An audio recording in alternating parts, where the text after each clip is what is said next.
And it's a lot of that, actually. It's a lot of kind of reconnaissance from a personal level, but really networking, connection making, etc.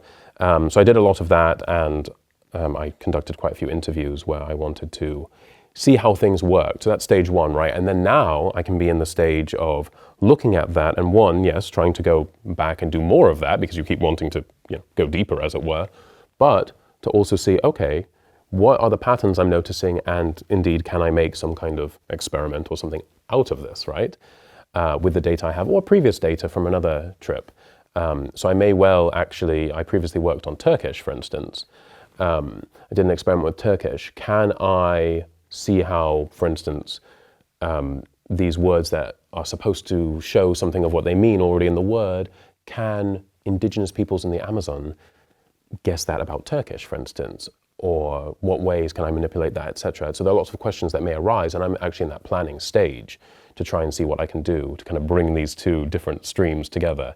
And that's quite interesting. Also interested in the local Spanish, which is very unique and shows a lot of features of indigenous languages, but also to some extent other immigrant groups from Europe and elsewhere that moved there either to collect rubber, which was a very traumatic period in Amazonia, but one of intense movement, let's say, for better or for worse, where a lot of people came from Europe to become rubber lords, rubber barons, as they're called, and actually, fortunately to some extent, a large extent, enslave indigenous people to tap rubber for them. But although a very traumatic event, did shape a lot of how things have played out since then, of course, right? And just general migration too, fortune seeking, etc., from Europe.